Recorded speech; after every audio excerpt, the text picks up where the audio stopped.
Okay, and we are live. Welcome back to the Luxury State of Mind podcast. My name is Dami Oshodi, and I'm the creator of Luxury State of Mind. And my goal is to encourage you to live your version of luxury every single day. And I define luxury as authenticity. How do you align your goals, your everyday habits, all of you with your values, with your identity, who you're called to be, so that at any season that you find yourself, you can live in luxury and you can live an identity aligned life. So, welcome back. This is the first episode of 2026. I hope that you enjoyed your break. Please tell me in the chat what you did for the holiday break. Did you spend time with family? Did you travel? Did you do a staycation? What'd you do? Tell me in the chat. And yeah, I don't know, just fun. But I think the main thing for me is I hope that you had fun during the break.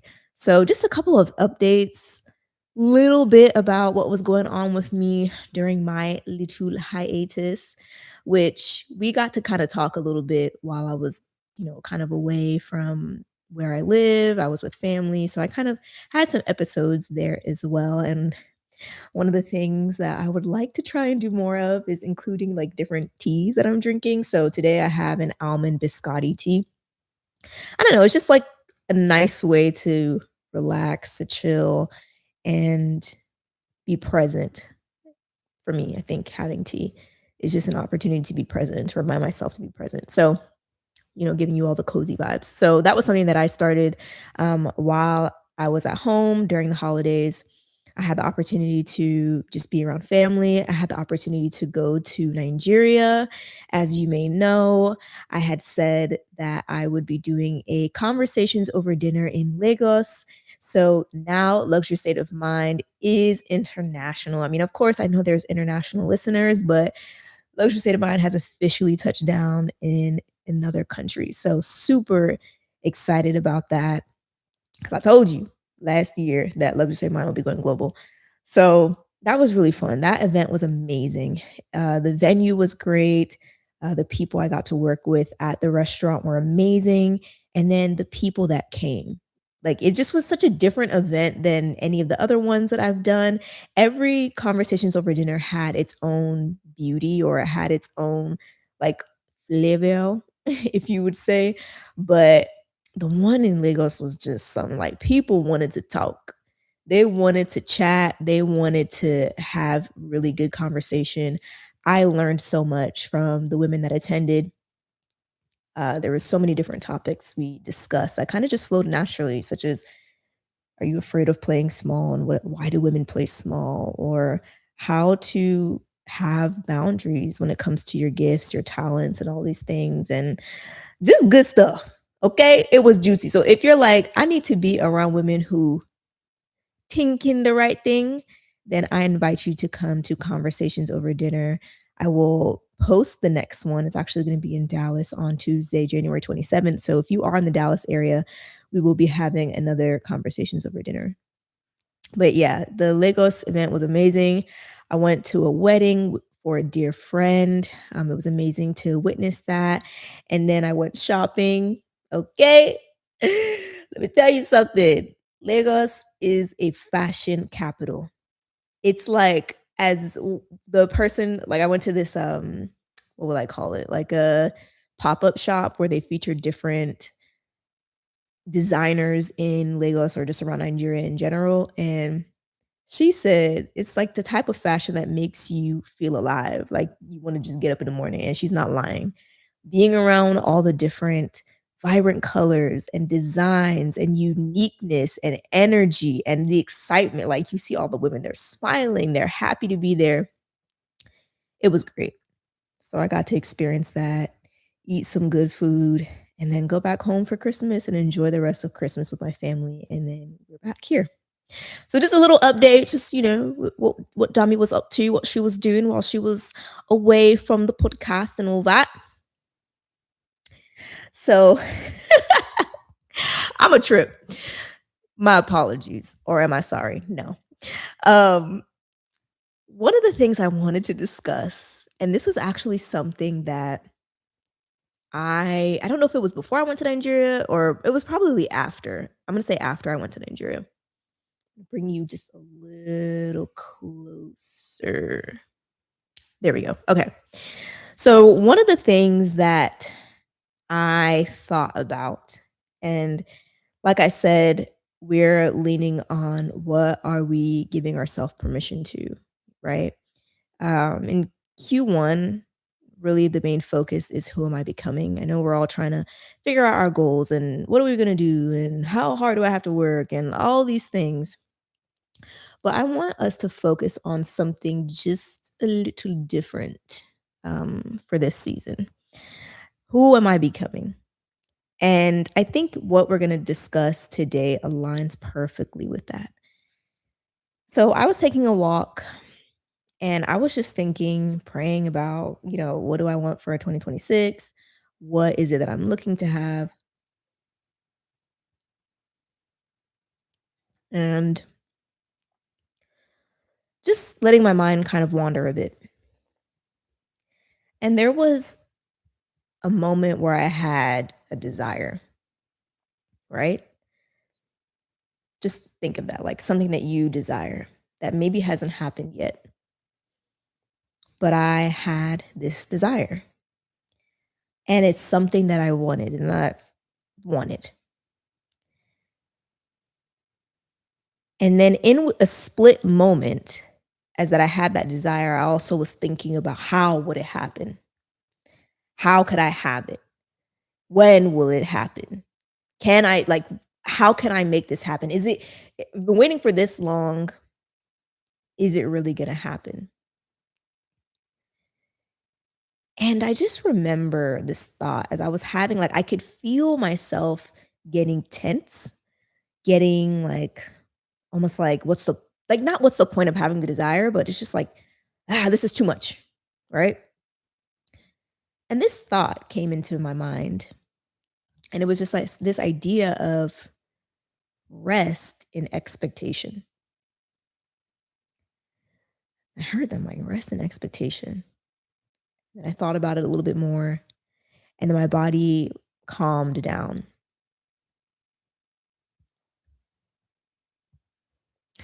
And then my body calmed down a bit.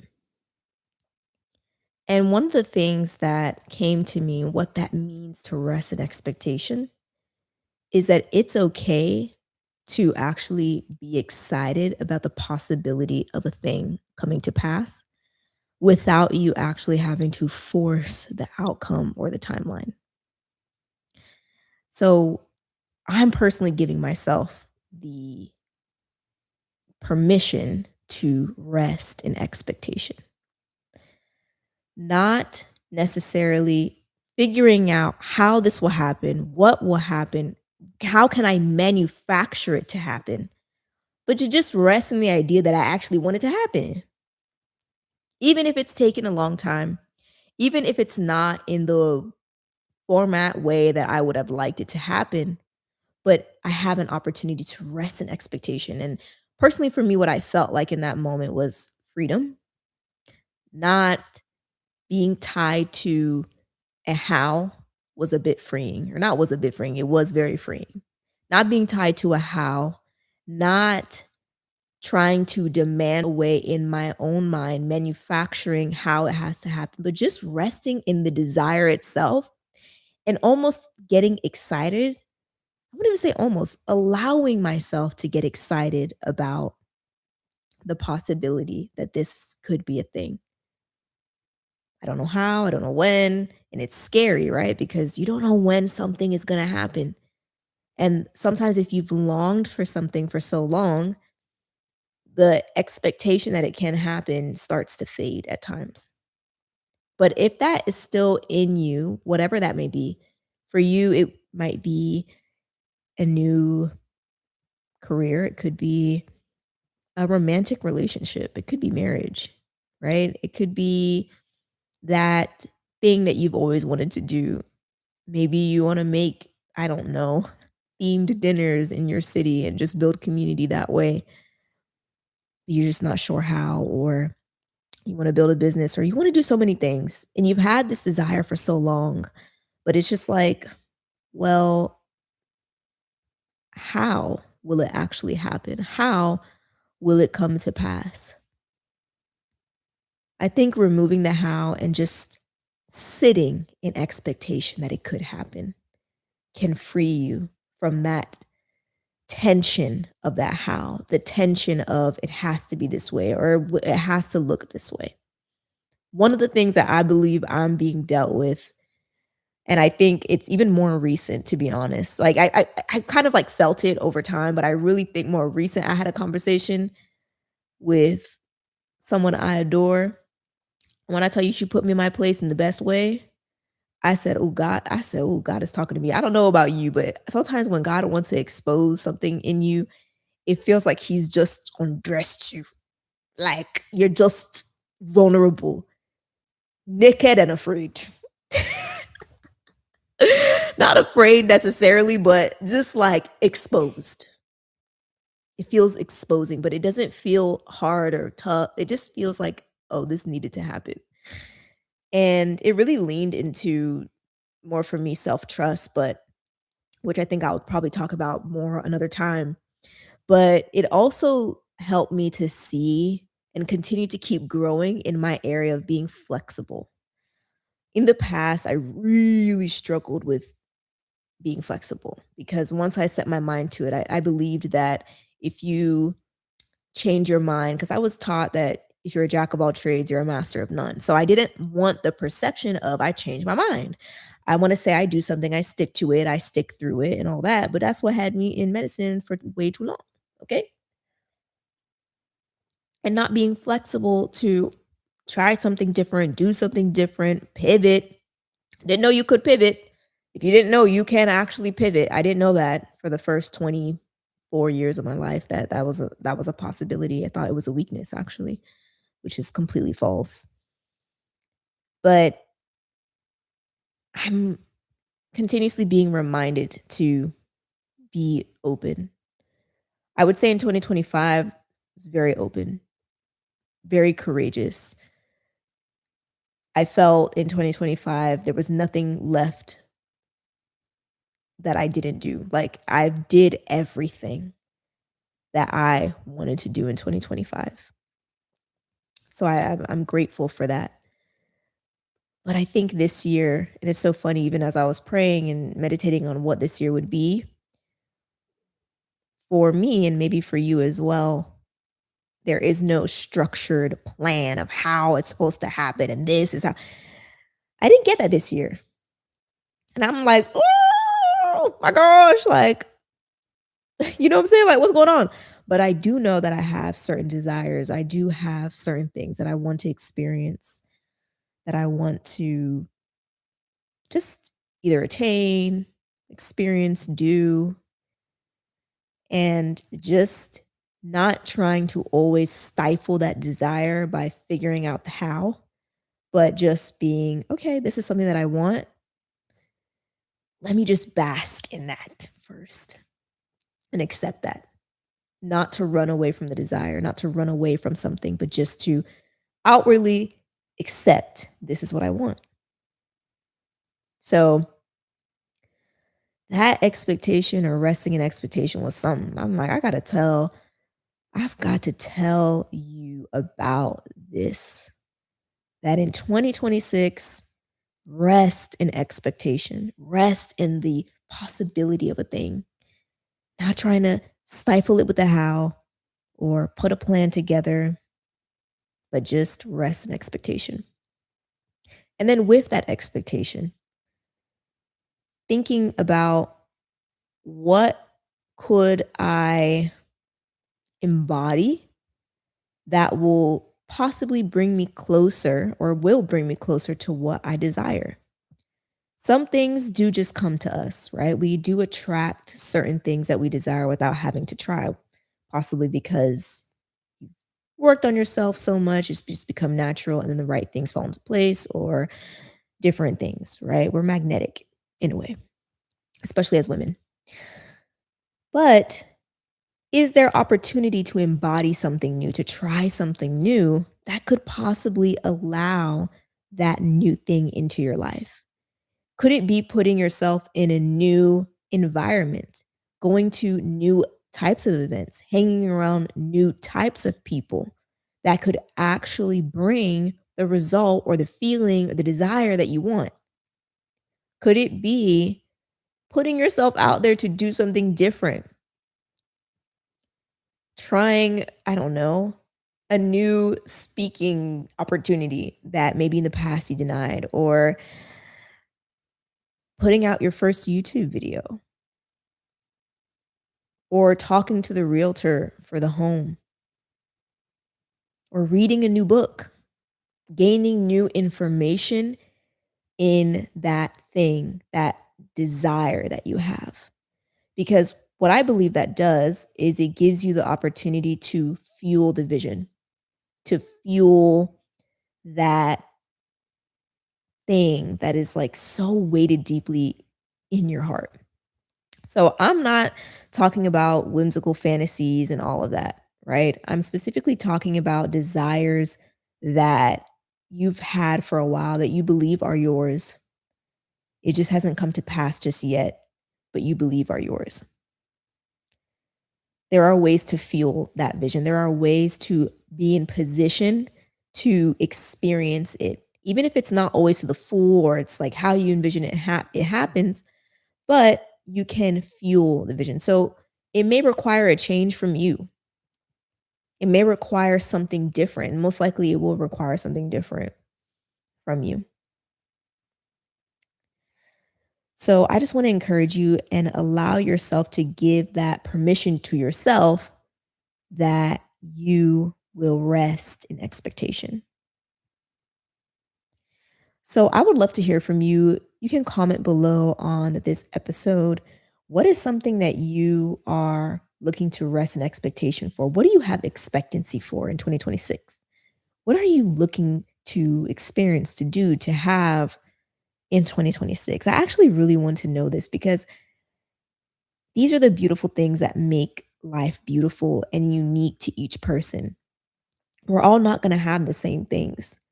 And that's the beauty because we're all living our own different, authentic lives and shaping our own version of luxury. So I really want to hear from you on that. What are you expecting for 2026? And if this resonated with you as well, definitely comment below. This may help you set the tone of how you will move forward for 2026. So I love chatting with you.